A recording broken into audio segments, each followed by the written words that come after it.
Coming up, Election Day is getting closer, but you can still vote by mail. And later, Hawkeye athletics are returning, but you won't be seeing the Spirit Squad. Welcome to DITV Now, your flash update on the biggest stories coming out of the Daily Iowa newsroom. I'm your host, Tiana Torjan. And I'm Katie Wadman. With the election right around the corner, voting by mail may be your safest option. Iowans who are registered to absentee vote will be receiving their ballots in the mail soon.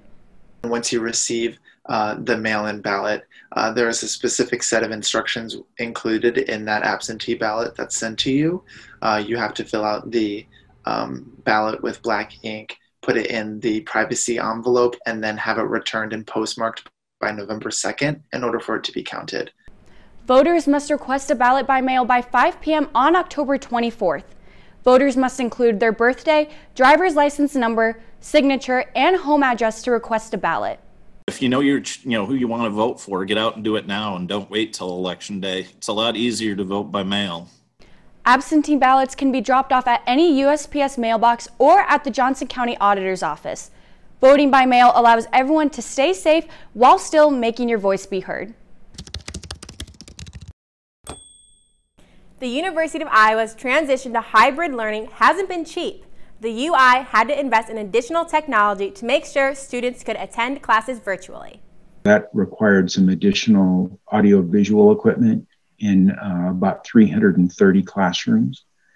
And the cost for that was in the neighborhood of $250,000 to provide all those upgrades. In addition, the UI has had to buy licenses for programs like Panopto and Adobe Suite. These two services alone cost $91,000. Additional Wi-Fi coverage was another expense. The university spent around $200,000 on expanded and drive-up Wi-Fi. Without an increase in tuition, the university is readjusting the plans they had for other projects. The IT staff is working hard to make sure everything goes smoothly in the new online environment.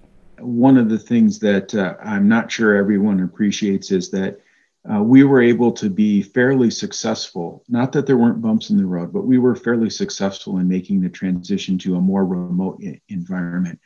And part of that was due to the hard work of a lot of people on the IT staff who they didn't know that a pandemic was coming, but they were prepared for different kinds of disasters.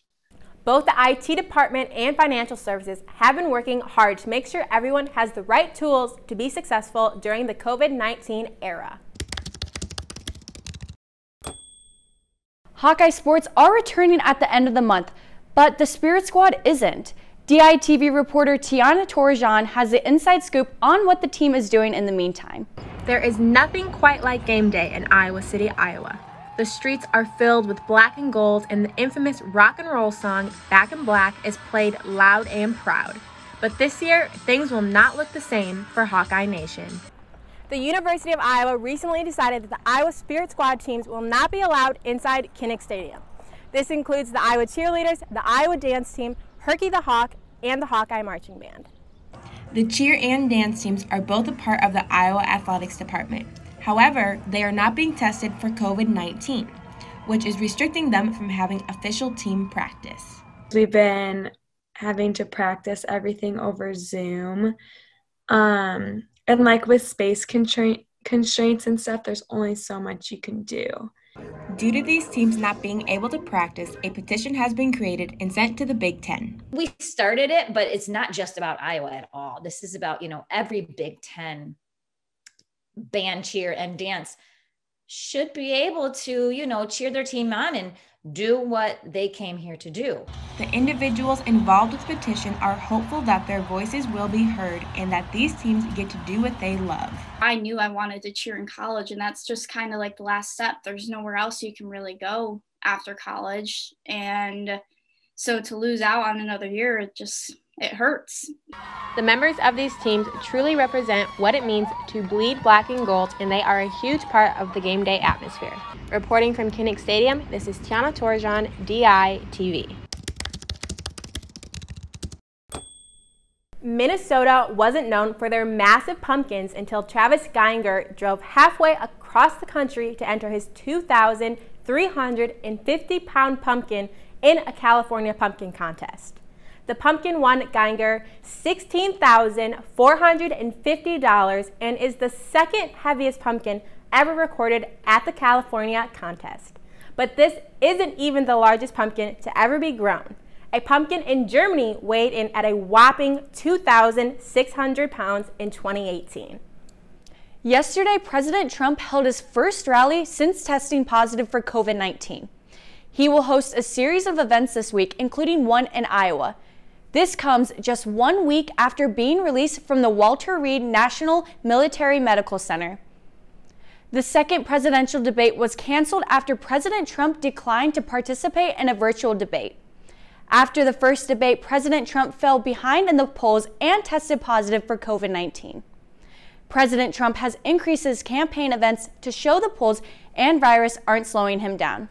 Protesters dressed as handmaids stood outside Capitol Hill yesterday during Amy Coney Barrett's confirmation hearing. The red cloaks are a reference to Margaret Atwood's novel, The Handmaid's Tale. The handmaid is a popular symbol found at demonstrations related to reproductive rights. Barrett has been critical of Roe v. Wade and the Affordable Care Act, causing many to worry that her confirmation will endanger the current status of healthcare and reproductive rights. Today you'll see clear skies with a high of 71. The warm weather will continue tomorrow before the temperatures will drop down into the mid-50s this weekend. Thank you for tuning in to DITV Now. We'll be back tomorrow with the latest on the University of Iowa, Iowa City, and Hawkeye Nation. From Iowa City, I'm Tiana Torjan. And I'm Katie Wadman.